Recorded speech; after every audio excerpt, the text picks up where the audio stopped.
DJ Blackman Ma Hydro Kingston Lobiza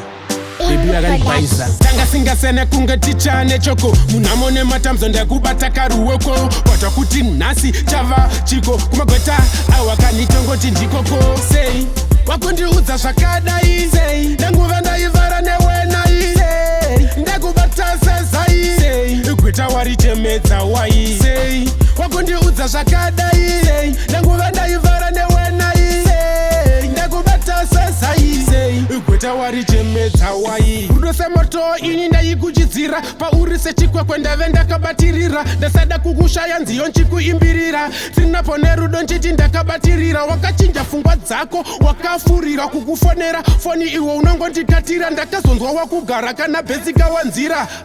wo ndiyo wayombofonera sei wakundiudza zvakadai sei ndanguva ndaivhara newenai sei ndakubata sezai sei gweta warichemedza wai sei wakundiudza zvakadai sei ndanguva ndaivhara newenai sei ndakubata sezai sei gweta warichemedza wai wakandipedza nguva yangu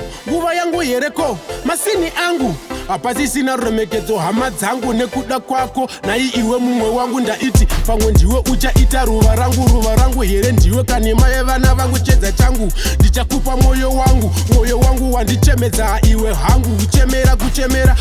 iwe kane rudo here kutopera iwe kunge sipo rudo kutopera iwe kunge sipo bebi chokwadi ini wakandirwadzisa sei wakundiudza zvakadai sei ndanguva ndaivhara newenai sei ndakubata sezai sei gweta warichemedza wai sei wakundiudza zvakadai sei ndanguva ndaivhara newenai sei ndakubata sezai sei gweta warichemedza wai rudo semoto ini ndaikuchidzira pauri sechikwekwe ndave ndakabatirira ndasada kukushaya nziyo nchikuimbirira tinapo nerudo nchiti ndakabatirira wakachinja pfungwa dzako wakafurira kukufonera foni iwe unongondikatira ndakazonzwa wakugara kana bhetsika wanzira